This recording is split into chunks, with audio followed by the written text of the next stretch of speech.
علیکم.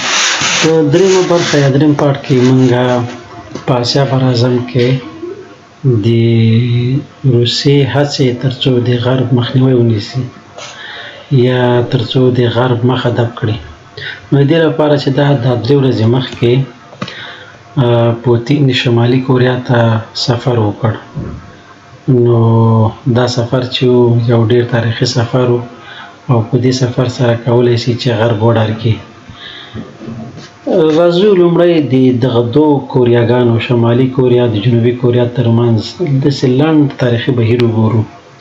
د شمالي کوریا او د جنوبي کوریا ترمنځ له 1945 کال څخه وروسته ټینشن یا دښمني شروع شوې ده، تر دې پورې چې 1950 نه تر 1953 کاله پورې چې ده شمالي کوریا او د جنوبي کوریا ترمنځ شدیده جګړه وشوله.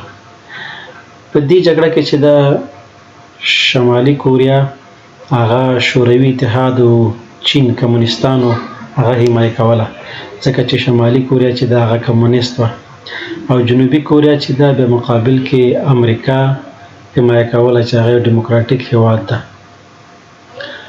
نو د شوروي اتحاد او د شمالي کوریا ترمنځ ډیر پخوانی هغه یو پیاوړي اړیکې دي او همدارنګه د امریکا او د جنوبي کوریا ترمنځ ډیر پخوانی اړیکې دي. نو روسیه چې ده اوس روسیې یا پوتین دغه شمالي کوریا ته سفر وکړ. روسیه د شمالي کوریا څخه څه غواړي؟ روسیه د شمالي کوریا څخه یو څو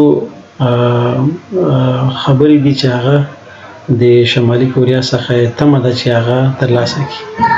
لومړی روسیه غواړي چې له شمالي کوریا څخه وسله ترلاسه کړي ترڅو همدغه وسله چې ده په شمالي کوریا په یوکرین کې استعمال کړي، ځکه د ځان سره په که څه هم روسیه خپله وسله زیات لري خو د یو بل هیواد وسله هم غواړي چې په یوکرین کې وازموي، یو بل پارټنر پیدا کړي. همدارنګه روسیه کوشش کوي چې د ساختماني کارونو لپاره د شمالي کوریا کارمندان ځان ته راجذب کړي. همدارنګه د یوکرین په جنگ کې د شمالي کوریا فوز غواړي چې باید د روسیې سره یوځای د یوکرین په جګړه کې وجنګېږي. او بالاخره د یوکرین د جګړې حمایت شمالي کوریا څخه دا غواړي چې باید دا کومه پالیسي چې روسیه د یوکرین په وړاندې اختیار کړې ده هغه باید حمایه کړي او همدارنګه حمایه کوي، ځکه 100% چې دا شمالي کوریا د روسیې د هغه پالیسي چې په یوکرین کې پلي کوي دغه حمایت کوي.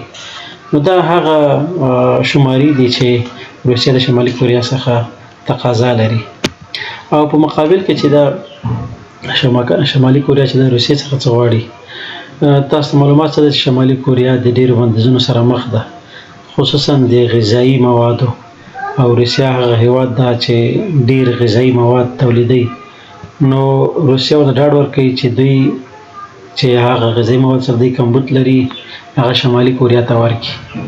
دوم دا ده چې روسیه کولی شي چې توغندي یا میزایل شمالي کوریا ته ورکړي او همدارنګه دوی د سټلایټ سیستم پیاوړی کړي. دریم چې دا د غربي بندیزونو معادله لار، په دې معنی کله هم چې ملګرو ملتونو سازمان کې د شمالي کوریا پر خلاف بندیزونه پلي کېږي یا بندیزونه ورباندې لګېږي، نو روسیه د امنیت شورای دایمي غړی ده. روسیه دغه کار کولی شي چې هغه ویټو کړي او هغه سره موافق ونه اوسېږي. دا هم د شمالي کوریا لاسته راوړنه ده. اوس سوال دا ده چې په دې کار باندې چې پوتین شمالي کوریا ته سفر وکړ، غربیان یا امریکا ولې پې ویری یا ولې غرب د روسیې او شمالي کوریا پر اړیکو اندېښنه لري؟ نو دا خو واضح خبره دا ده چې دلته د کوریا په ټاپوګانو کې چې دا جنوبي کوریا د امریکا یو هغه دوست هیواد ده. نو دې سفر سره چې دا جنوبي کوریا د شمالي کوریا نه ډارېږي، په دې ډارېږي چې شمالي کوریا روسیه نور هم پیاوړې کوي او دا کار امریکا ته خوند نه ورکوي، ځکه چې یو دوست هیواد چې د کوریاګانو کې موقعیت لري جنوبي کوریا ده هغه له خطر سره مواجه کیږي. بله مهمه خبره دا ده چې دلته روسیې او شمالي کوریا یو ستراتیژیک تړون امضا کړ چې په دې تړون کې دا وویل سول چې که چیرې شمالي کوریا باندې څوک حمله کوي نو روسیه به د هغه ملاتړ کوي. یعنې دا په دې معنی چې که چیرې امریکا یا جنوبي کوریا دوی ګډ په شمالي کوریا باندې حمله کوي نو روسیه به یې د حمایت کوي. دا هم ډېره غټه خبره ده. او بل روسیه چې دا په ټکنالوژي ډول برخه کې شمالي کوریا ته ډېر ډاډ ورکړی چې څه رقم ټکنالوژي نظامي هر رقم ټکنالوژي دوی په کار وي روسیه ورکولی سي چې دا هم جنوبي کوریا ته او امریکا ته یو غټ خطر دی. نو دلته له دې مخکې هم له دغه سفر نه مخکې تقریبا 150 نه زیات توغندي شمالي کوریا وازمویل چې په دې باندې جنوبي کوریا وډاره کړله او جنوبي کوریا او امریکا بیا ګډ نظامي تمرینات وکړل. خو په هر صورت دلته چې دا یو ټینشن نور هم زیاتېږي څومره چې د شوروي څومره چې د روسیه او د شمالي کوریا ترمنځ اړیکې زیاتېږي هغومره امریکا او جنوبي کوریا چې دا په ویره کې کېږي او څومره چې جنوبي کوریا او امریکا اړیکې پیاوړې کېږي همدارنګه شمالي کوریا او روسیې ته خطر رسېږي.